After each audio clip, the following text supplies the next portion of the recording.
Now, in another fight that I really like, again, when the card is weak, turn to the lightweight division. And that's what the next two fights are. But this one, Jalin Turner, a guy that I still like, man, that can go on a streak at any time. I'm just telling you, this is a big one against the Brazilian in Kaue Fernandes. Let's jump into this one right now. In the lightweight division at UFC 330, you got Jalin Turner taking on Kaue Fernandes, a solid Brazilian fighter who's 11-2. Turner 15-9. Don't let the record fool you. He's American. Now Turner's going to be 6 inches taller in this fight, standing at 6'3". He's tall for a lightweight. He's 31, so is Fernandes. So both guys in their prime right now. 4-inch reach for Turner. He fights southpaw or left-handed. Fernandes fights right-handed. In terms of activity, Turner's really active. 5.8 significant strikes per minute. That's well above the UFC average.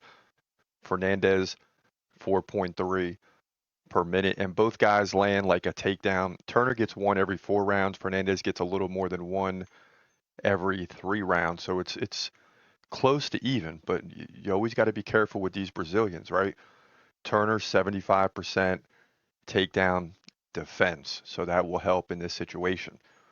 Now, speaking of Brazilians, he beat Edson Barboza last time out. That's a huge win. First round TKO, big win there for him. Now, he dropped two in a row against Renato Moicano, who we know is really good. He went to the second round, deep into the second round, but ended up falling in that one. Then he got subbed by Ignacio Bahamondes. But guess what? Those are two good fighters that he's fighting. Um, Before that, he beat King Green, which now looks like even a better win after what King Green did to Terrence McKinney at UFC 329.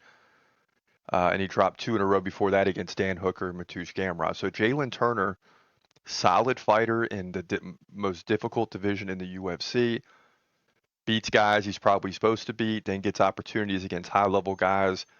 Doesn't always win those. But when you go back to Dan Hooker and Gamrot, he lost both of those fights by split decision very easily.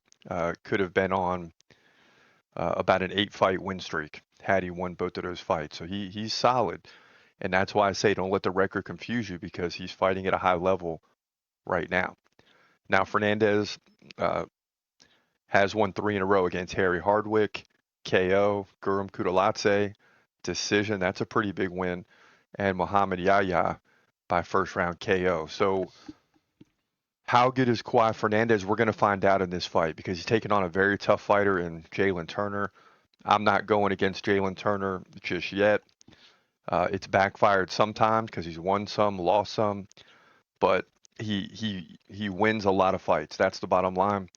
Recently, of course, I mean he's dropped some, but he's won against some solid fighters. So he's still a problem in this division.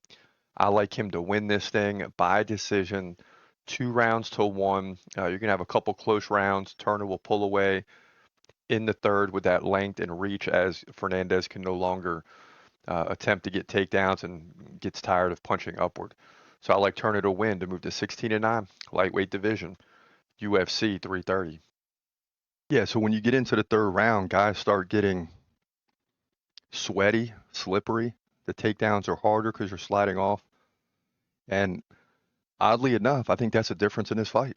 I think, and then you keep the fight standing, and Jalin Turner, again, like I said, with that reach and length, and will have the ability to finish strong in round 3, just enough to get the victory. That's how I see it going. And he's lost too many split decisions to allow the fight to go south in the third round. It takes a couple of those to realize like you can't let your foot off the gas pedal, and that'll carry him here. So experience really matters.